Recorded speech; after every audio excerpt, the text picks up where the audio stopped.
What it do, YouTube? Is Coffee tapping back in, man, and that look lit as fuck. Juvenile hitting that Tiny Desk concert over there on NPR, man. The band with him, Manny Fresh pulled up. Juvie just had so many hits. Like, I'm checking that out ASAP. Real talk. You know, those concerts, I fuck with them. They just have a different vibe. You know, it's like more personable with the artists. You get like it taps more into their true artistry, if you feel me on that. Comment and let me know, and comment some of your favorite Tiny Desk concerts out there. There's a lot of classic episodes, man. Real talk. But peep it, man. You know, the 50 years of hip hop celebration has been going down, and you know, a lot of different channels, media outlets, etc., have been doing different content, articles, interviews, just different things to celebrate the 50 years of hip hop. And something else that is lit also with that 50-year milestone is Juvenile, like a couple different artists. For instance, the other day, Nore album celebrated 25 years. It's like crazy. It takes me back, you know what I mean, to that era when I was coming up and listening to a lot of this great music. And you know, Juvenile's 400 Degreez has now also turned 25. You know what I mean? They came out the same year. That was just such a great era, man. So many bangers. Dead ass, like I said, that album was just full of hits. 400 Degreez. I remember, you know, up north where I was at, when we first started seeing the Cash Money. This is a different era. This is back in those magazine days and whatnot, pre-internet. You know, we started seeing advertisements for Cash Money Records, and at first a lot of us, me and my friends, was like, yo, what is this, a No Limit ripoff or whatever the case may be? But the first major release that we saw on TV, you know, getting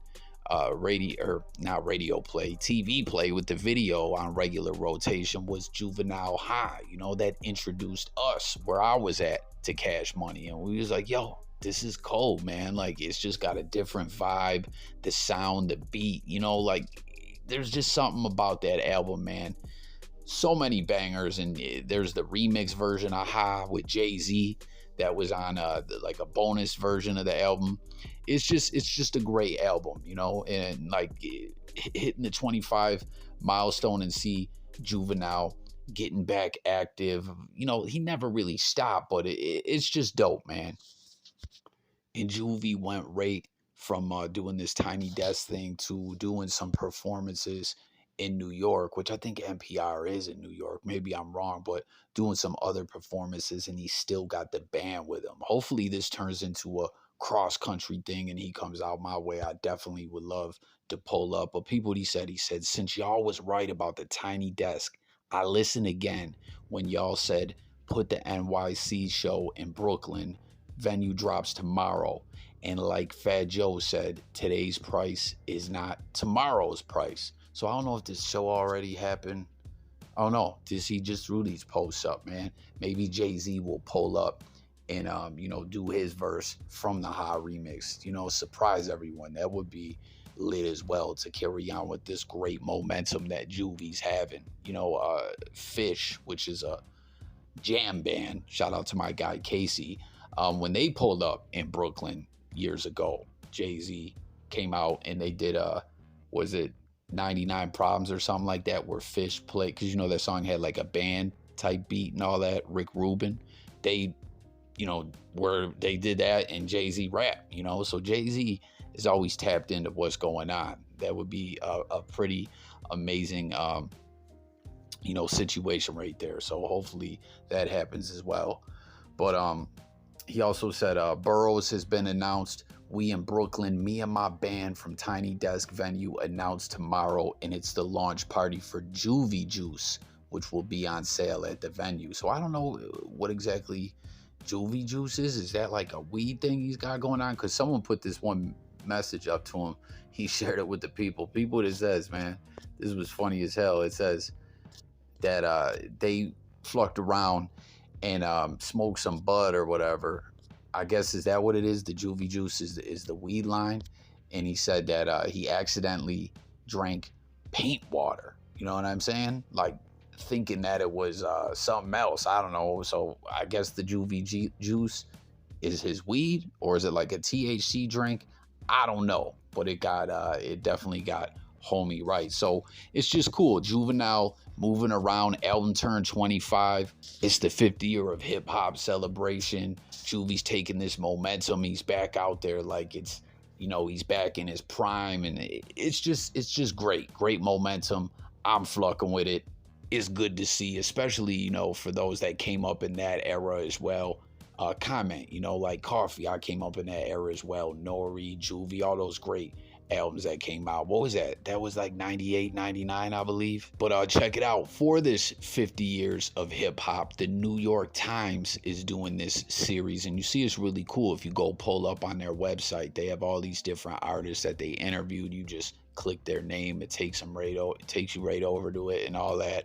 And good for the Post. This is some pretty cool content, man. Or I'm sorry, not the Post, the Times. This was a good move. The Post, that was trash what they seen. I don't know if y'all remember when DMX was in the hospital, RIP, to the legend DMX, and we didn't know if he was going to make it or not. All the fans are praying for him, and the Post put out some kind of ish about him being in debt and having back child support and all this foul flucked up ish. Like, the man's like, he's trying to live, and y'all are ishing on him like that.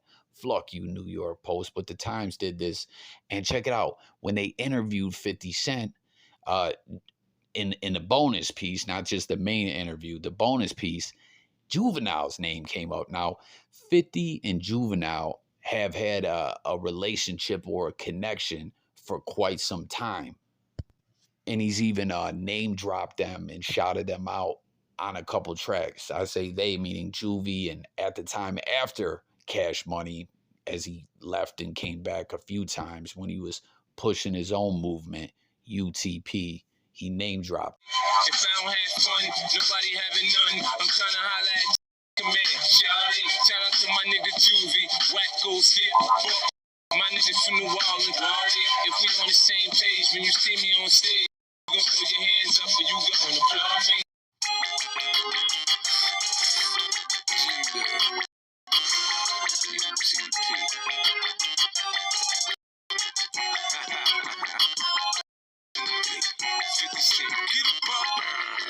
So y'all heard that there. The mixtape 50 Cent era, that's another thing that takes me back when Fifth used to get on there to all the, everyone's beats and just kill it with Yayo and Banks, and later on Young Buck, who plays a part in this connection between 50 Cent and Juvenile. Those mixtapes were fire. It seems like a lifetime ago, and seeing how Fifth is moving these days, it's just wild to remember that when he was so active as far as putting music out. And, he named them all: Wacko, Skip, Buck, he killed it to that quality beat. And then also on Bloodhound, which was on 50 Cent's Get Rich or Die Trying album, you hear him saying G-Unit, UTP, get him, Buck, you know what I mean? And I think at that time, Buck wasn't officially G-Unit yet. So it's just kind of interesting, 50 Cent not having a lot of allies. This dude, even before he blew up the way where most people know him, and before that, before he got shot, when he, sparked some momentum in the game with How to Rob the Industry, he was dissing everyone, talking about jacking everyone. Fifth still to this day will troll everybody on the gram and, get a little, push the envelope a little bit. But he was always mentioning Juvenile, UTP, and they seem like they flock with each other. And as I just mentioned about Young Buck, I don't think at the time of recording Bloodhound or when they dropped it, he was officially signed to G-Unit yet. But things went bad with him and Juvie, and then Fifth signed him and he went on to flourish and all that. But nowadays, neither of them are cool with Buck. We see 50 Cent stalling out Young Buck and bankruptcy court filing motions trying to get what Buck owes him back contractually and all that. And of course, Juvenile really has some negative feelings towards young Buck. I just remember him hanging up the phone and then the phone ringing again, and it was the front desk of the fucking hotel saying, "Hey man, y'all rooms has been lifted. You guys got to get out of here." And he was telling me how right around that time, he actually ended up joining up with you. Buck is a bitch. Don't, bro. I hate Buck. I hate young Buck, fam. Buck is a bitch ass nigga, so we ain't gonna talk about Buck at all. Period. Yeah.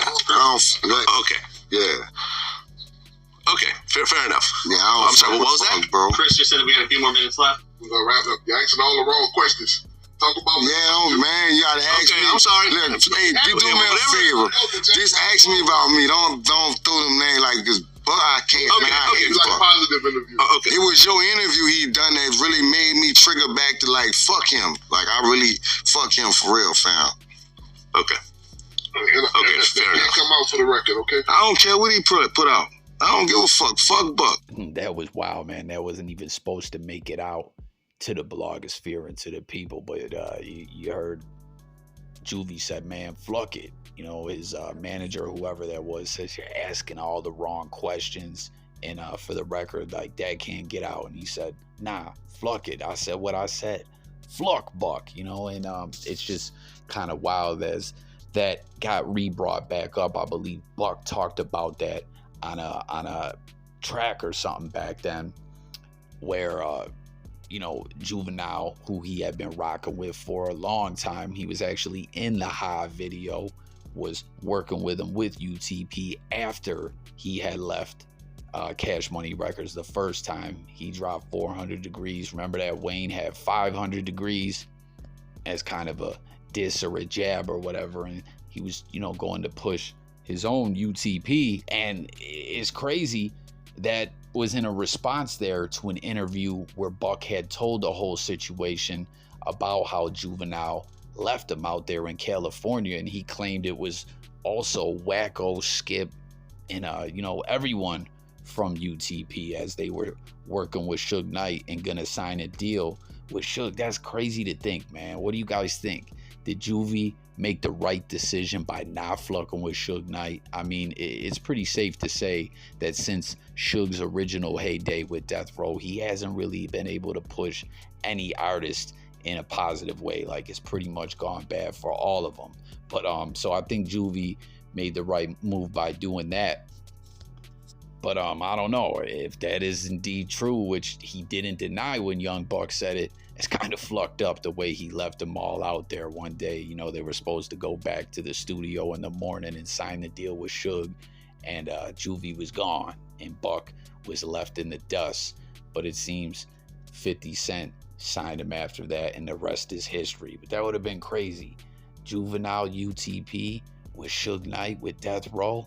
I don't know, man. Let me know in the comments what you think about it. But ultimately, you know, Buck got on with 50 Cent and, like I said, flourished and all that, and flucked up a couple times though. Fell out with 50, and I don't know why he signed back with him the second time and made all the same damn mistakes. Not too smart on Young Buck's part. But it's just clear to see that Buck and Fifth have had this G-Unit UTP, have had this connection and, you know, been allies in a sense for all these years. I wonder how Juvie felt after that when Buck signed with 50. I don't know. But, you know, their careers and everything and their journey through hip-hop has intersected in a few different ways over the years. But peep what 50 Cent said in this bonus content when he was asked about, I don't know what exactly the question was.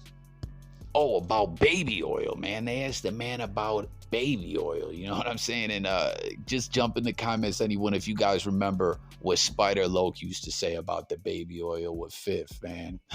He said that, or never mind. If y'all remember, pause. Just leave it in the comments. But check it out. Fifth had this to say. Baby oil's the question, and Juvie's name comes up. So check it out, man. He said, when there's no plan B, you looking at everything and saying, I got to figure out what's going to work or what's not going to work. There's points when where you're laughing at a guy and then you look and it's not funny no more. And he said, like Juvenile, we would laugh at him on 400 Degreez. He was standing in front of the yellow Corvette and he had like a little bit too much baby oil on. He was shiny. We're laughing at this dude, his country. And when them numbers came back, listen, I said, give me some baby oil. And, you know, that album did crazy numbers. The rest is history. But it's just wild that 50 Cent kind of was a student of everything, of the rap game, business wise, as we see everything that he goes on to do successfully in the TV world and, you know, with other brands and liquor and just different things. You know, the G-Unit clothing didn't do so well, man. I don't know. I flucked with the G-Unit clothes though. That and Shady Limited. Comment if you had any of that back in the day. But it's just interesting, you know, that 50 Cent was focused like that, you know, like all the things he had to do after almost losing his life, losing his deal, and then getting this next opportunity and never stopping, dropping the mixtapes and all that. Through all that, though, he said, man, I got to get me some baby oil like Juvenile. I don't know why that just cracks me the fuck up. Like, real talk, man. I mean, it's kind of almost a pausable thing to speak about. But aside from that, it's like, that's crazy. I wonder if when Fifth and Juvie, who once again always seem to be cool, shout outs back and forth, you know, flirting with each other in that capacity. I wonder if Fifth was like, yo, when they chopped it up, man, you inspire me to go the baby oil route, bro. You inspire me, you know what I mean? I don't know, but jump in the comments, guys. Let me know what you think about all this. Oh yeah, something else I wanted to point out too. My bad is did you guys notice in these different images and clips popping up back in the back that ass up era, Birdman rocking the blue bandana, man. He switched up his image as well. Although I believe there's actually some a story behind that, you know, as far as the blue to the red thing. But jump in the comments. Let me know what you guys think about all this. You know what I mean? The 50 Cent, Juvenile, G-Unit, UTP connection, Young Buck and Juvie's beef, the baby oil. Pause. Let's talk about all of it in the comments. But yo, for real, also, let me know if you think this is dope as well, man. You know, that Juvenile celebrating this 25-year milestone is out, you know, taking the show on the road with the band and all that. I think it's cool as fuck to see him back out here active. And I gotta go check that concert out ASAP right after I conclude this video. 400 Degreez, what an album. Comment your favorite tracks. But with that being said, I'm about here, guys. It's Coffee signing out, sub up. Stay tuned for more, and I'm gone, y'all. Peace.